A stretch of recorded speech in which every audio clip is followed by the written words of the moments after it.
Now this is Taxes from the Predatory Lending Network, out with the news of the hacking of a Panamanian law firm and global tax haven for thousands of the world's wealthy has accounts for the Prime Minister of England, Russia, and Iceland, and over 200 Americans where they're legally avoiding taxes. What do you think of this? I think that's amazing. I love your costume. I love how you look like Uncle Predator right now on a school campus. That's interesting. I think it's just time. It's just time. It's something that everybody already knew that was happening.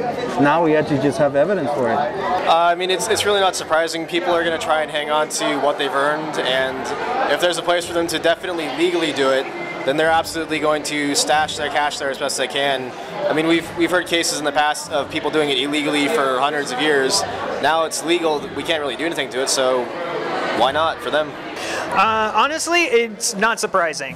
The fact that so many people are trying to avoid paying taxes, it's irritating, obviously, but not surprising in the slightest. We've known that this is stuff that happens, you know, all over. And the more surprising part is that people are actually taking action on this information.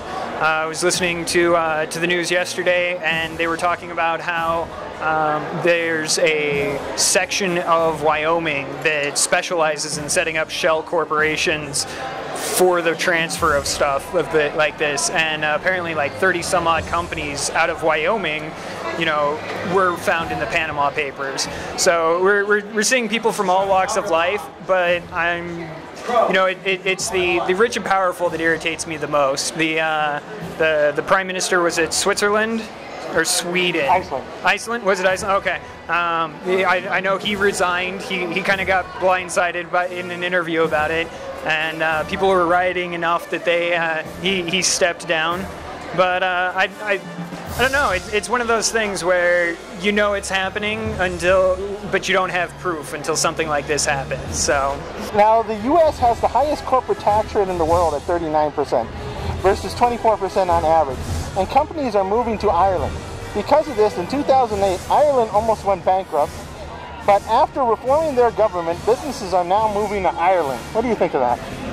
I think that's bullshit, because they spent all their money on a bunch of beer and stuff like that in pubs when they could have spent it on chimichangas. I mean, here in the U.S. we have kind of a backwards tax structure. If you look at most of Europe, they've got a significantly higher personal income tax, but significantly lower corporate taxes, and that encourages companies to move to where they're going to get taxed less. In the United States, it's backward because we pride ourselves extremely on, you know, we're a low taxation nation, we don't tax our citizens, but the fact of the matter is we've got a certain amount of money we got to pay every year just to keep our services together, keep our infrastructure, our roads, our railways, etc. And if we can't get it from the people, then we got to look at the business, and the businesses are feeling the pinch too greatly, and they can see these overseas areas that they can go to that have significantly lower corporate tax rates, which they're going to do much better at. I just think it's another way for them to keep money to themselves, to keep it in their pockets. I mean, if you can't make your business here and then help out the economy, what's the point of it then? Well, it makes sense. I wish that wasn't the case. I think that companies that are, you know, making billions of dollars per year should probably invest most of that back into their home court, as it were. But I understand businesses exist to survive, and if they can go elsewhere and get a better tax rate, it irritates me, again, but it's not really anything that we can affect. We're trying to, but it's a slow process. Now the U.S. government backdated a law 3 years Wednesday to stop companies moving overseas to countries like Ireland. What does this mean for business if government can change the laws on business and charge them for something legal they did 3 years ago? I have no comment, because that's ridiculous. It just means they have to adapt. That's purely simple right there. If they can't work within the law, then there's no real reason to be in business.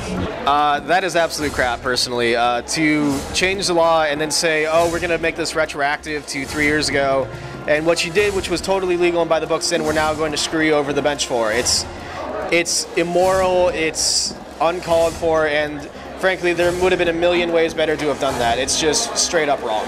That I think runs into some constitutional issues. Personally, I'm not a lawyer, but I think that being able to retroactively charge people for something that was legal before is a very slippery slope to go down. If any company is within the law at the time, you can't really go back and punish them afterwards unless there is something absolutely egregious, a loss of life or something like that. Terrorist activities or espionage, that's pretty much about the list for me. Backdating that, I don't think it's a smart move on our part. The U.S. and the African country of Eritrea are the only two countries in the world to tax overseas profits. What would happen if the U.S. did not have to pay 35% to the government to bring overseas profits home to the U.S.? If the U.S. government did not have to pay, we would have had Deadpool movie about 10 years ago. If they didn't have to pay the government to those taxes, they might bring the tax revenue back to the U.S. It's hard to say. It is definitely a reason, though, why so many U.S. companies are looking for tax havens, that they can keep this cash stored outside of the country and not have to bring it back in and pay the taxes on it. I mean, no company wants to pay the taxes, and because we're so uncompetitive in the corporate tax rate, they're just not even going to bring it back home where they need to, and that's why our jobs and economy are suffering so much. We would see an economic dearth. Companies and corporations are already moving overseas to avoid, helping contribute to society and the economy that they're a part of, and and I think if we removed any semblance of funds coming back, we wouldn't see it. We do have a semi-unique infrastructure here, and we rely on businesses to help pay for everything in our country. Again, if they can, they will. So taxing businesses of overseas profit is a good thing because it gets applied here as well. Well, I think it would be a blow, like very first point, but then you got to look at the long term. A lot of people don't look at the long term because they're all just looking about profits right now. Is there any last minute things you'd like to say? That would be it. I'm gonna enjoy my time eating chimichangas and free Mountain Dew. I mean, this is just it's the truth coming out. It's what everybody needs to see. It's a warning about how everything is and how everything should be. If we really want to get serious about fixing this kind of problem, we need to, as Americans, understand that taxes actually pay for something that we want to have: our roads, our schools, our public parks, our national parks especially. Some of the greatest things that we point out when we think of America all came from tax dollars. If we're not going to pay for it, no one else is going to, and we're going to lose our entire economy over that. So, feel the burn? For closing, this is Tax from the Predatory Lending Network, and I'm taxing you.